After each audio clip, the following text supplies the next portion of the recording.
ఈరోజు మనం ఒక చాలా ప్రత్యేకమైన నిర్మాణం గురించి మాట్లాడుకుందాం.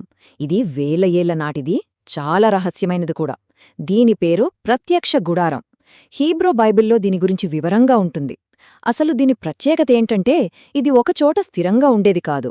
ఎక్కడికి కావాలంటే అక్కడికి మార్చగలిగే ఒక పవిత్రమైన నివాసమనమాట. అంటే ఇది ఇజ్రాయేలీలతో పాటే ప్రయాణించే దేవుని నివాసం అని నమ్మేవారు.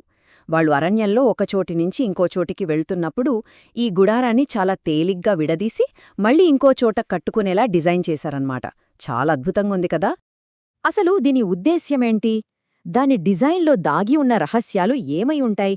పొదండి, ఈ ప్రశ్నలకు సమాధానాలు వెతుకుతూ ఈ అద్భుతమైన నిర్మాణం లోపలికి ఒక ప్రయాణం చేద్దాం. సరే, ముందుగా అసలు ఈ గుడారం ఎందుకు కట్టారు? దీని వెనుక ఉన్న అసలు కాన్సెప్ట్ ఏంటో చూద్దాం. చూడండి, బైబిలులోని నిర్గమకాండము ప్రకారం ఈ గుడారాన్ని దేవుడే తన ప్రజల మధ్య నివసించడానికి కట్టమని ఆజ్ఞాపించాడు.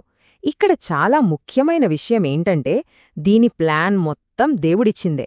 అంటే మనుషులు స్వంతంగా ఆలోచించి కట్టింది కాదు. మోషేకి పరలోకంలో చూపించిన ఒక నమూనా ప్రకారం దీన్ని నిర్మించారు.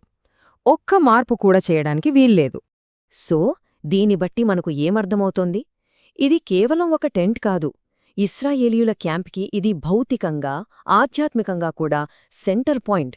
వాళ్ల మధ్యలోనే దేవుడు నివసిస్తున్నాడనడానికి ఇదొక గుర్తు. అంతేకాదు, పవిత్రుడైన దేవుడితో ఎలా జీవించాలో ప్రజలకు నేర్పించడానికి ఇదొక పాఠం లాంటిది. ఇంకా చెప్పాలంటే భవిష్యత్తులో జరగబోయే ఒక గొప్ప విమోచనకు ఇదొక సూచనగా కూడా పనిచేసిందనమాట. సరే, ఇక మనమొక వర్చువల్ టూర్ చేద్దామా? ఈ గుడారం లోపల ఏముందో స్టెప్ బై స్టెప్ చూద్దాం. మనం మొదటి అడుగు బయట ఉండే ఆవరణంలోకి. ఈ చిత్రంలో చూస్తే ఈ మొత్తం గుడారం నిర్మాణం 3 ముఖ్యమైన భాగాలుగా విభజించబడి ఉంది. 1 బయట కనిపించే బయట ఆవరణము, 2 గుడారం లోపల మొదటి గది అయిన పరిశుద్ధ స్థలము, ఇక 3ది అన్నిటికన్నా లోపల ఉండే అతి పరిశుద్ధ స్థలము. ఇక్కడ ఒక ఆసక్తికరమైన విషయం గమనించాలి. లోపలికి వెళ్లే కొద్దీ పవిత్రత స్థాయి పెరుగుతూ ఉంటుంది. అంటే బయటి ఆవరణంలోకి ఇశ్రాయేలీలు ఎవరైనా రావచ్చు, కాని ఆ తరువాత ఉండే పరిశుద్ధ స్థలంలోకి కేవలం యాజకులు మాత్రమే వెళ్ళాలి. ఇక అన్నిటికంటే పవిత్రమైన అతి పరిశుద్ధ స్థలంలోకైతే ప్రధాన యాజకుడు కూడా సంవత్సరానికి ఒక్కసారే వెళ్లగలడు. దేవుని దగ్గరికి వెళ్లడం అనేది చాలా పవిత్రమైన విషయమని చెప్పడానికే ఈ ఏర్పాట్లన్మాట.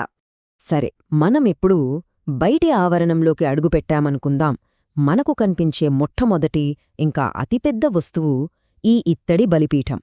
దేవుణ్ణి సమీపించాలంటే ఇది ఫస్ట్ స్టెప్.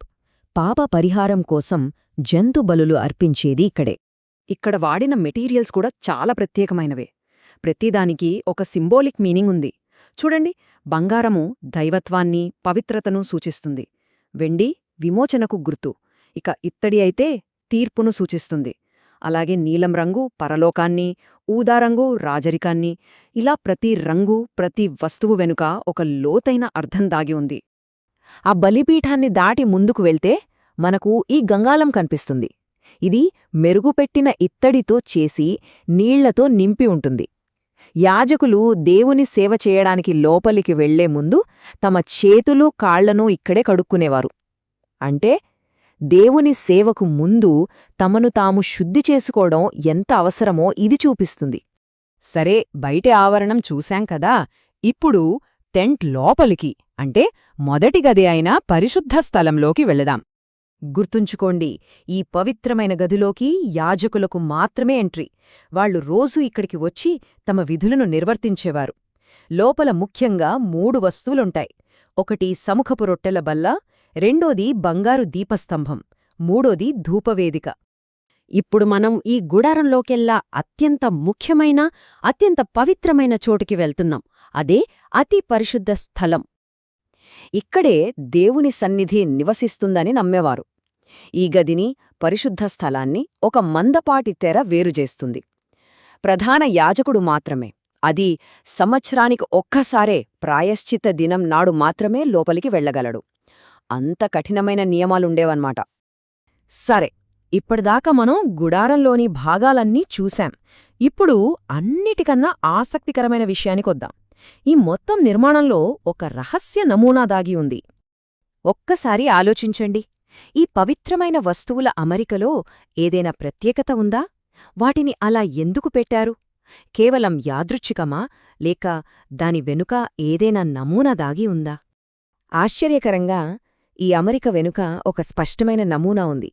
మీరు గమనిస్తే బయట ఉన్న ఇత్తడి బలిపీఠం, గంగాళం, లోపలున్న రొట్టెల బల్ల, దీపస్తంభం ఇంకా ధూపవేదిక ఇవన్నీ కలిపి ఒక శిలువ ఆకారాన్ని ఏర్పరుస్తున్నాయి. ఇది చాలా అద్భుతమైన విషయం కదా. ఈ గుడారం ఎంత విలువైనదో ఊహించగలరా? కేవలం దీని నిర్మాణంలో వాడిన బంగారం బరువే సుమారు 1315 కిలోలు. ఆలోచించండి, ఎంత అపారమైన విలువో! ఇక వెండి విషయానికొస్తే అది ఇంకా ఎక్కువ. దాదాపు 4535 కిలోల వెండిని వాడారు. ఇక్కడ ముఖ్యమైన విషయమేంటంటే ఈ బంగారం, వెండి అంతా కూడా ప్రజలు బలవంతంగా ఇచ్చింది కాదు. వాళ్ళు దేవునిమీద ప్రేమతో, భక్తితో స్వచ్ఛందంగా సమర్పించిన కానుకలు. సరే, ఇక ముగింపుగా ఈ ప్రత్యక్ష గుడారం మనకిచ్చే శాశ్వతమైన సందేశమేంటో ఒకసారి చూద్దాం. బైబిల్లోని హెబ్రీ పత్రికలో ఒక మాట ఉంది. ఆయన తన ఎదుట ఉంచబడిన ఆనందము కొరకై శిలువను సహించెను అని. గుడారంలో కనిపించే ఆ శిలువ ఆకారం, బలిపీఠం మీద అర్పించే బలులు, ఇవన్నీ భవిష్యత్తులో జరగబోయే ఒక గొప్ప బలికి సూచన అని చాలామంది నమ్ముతారు. అలా ఈ పురాతన నిర్మాణం క్రైస్తవ విశ్వాసంతో ముడిపడి ఉంది. మరి దీని బట్టి మనకొక ప్రశ్న తలెత్తుతుంది. ఇలాంటి పురాతన నమూనాలు, చిహ్నాలు వేల సంవత్సరాల తర్వాత కూడా నేటికి మన నమ్మకాలను, మన అవగాహనను ఎలా ప్రభావితం చేస్తూనే ఉన్నాయి? ఒక్కసారి దీని గురించి ఆలోచిద్దాం.